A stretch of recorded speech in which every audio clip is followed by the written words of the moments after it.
വൈക്കം മൂത്തേടത്തുകാവ് പയറുകാട് ശ്രീകൃഷ്ണസ്വാമി ക്ഷേത്രത്തിലെ പ്രതിഷ്ഠാദിനത്തിന്റെ ഭാഗമായി നടത്തിയ കളഭാഭിഷേകം ഭക്തിസാന്ദ്രമായി. തന്ത്രി മോനാട്ടുമന ചെറിയ കൃഷ്ണൻ നമ്പൂതിരി പൂജാകർമ്മങ്ങൾക്ക് മുഖ്യ കാർമ്മികത്വം വഹിച്ചു.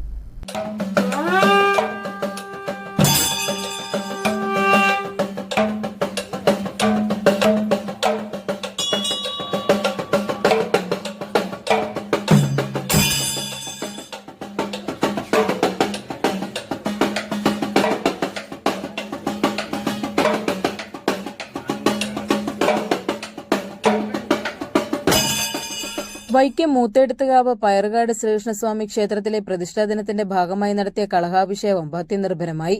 തന്ത്രി മോനാട്ടുമന ചെറിയ കൃഷ്ണൻ നമ്പൂതിരി പൂജാകർമ്മങ്ങൾക്ക് മുഖ്യ കാർമ്മികത്വം വഹിച്ചു. മേൽശാന്തി A.V. ഗോവിന്ദൻ നമ്പൂതിരി, നീണ്ടൂർ നാരായണൻ നമ്പൂതിരി എന്നിവർ സഹകാർമ്മികരായിരുന്നു. വെച്ചൂർ രാജേഷിന്റെ നേതൃത്വത്തിൽ മേളമൊരുക്കി. ക്ഷേത്ര കാര്യദർശി ആനത്താനത്തിലെത്ത വാസുദേവൻ നമ്പൂതിരി, മാനേജർ വൈക്കം സാഗർകുമാർ എന്നിവർ നേതൃത്വം നൽകി. തുടർന്ന് അന്നദാനവും നടന്നു.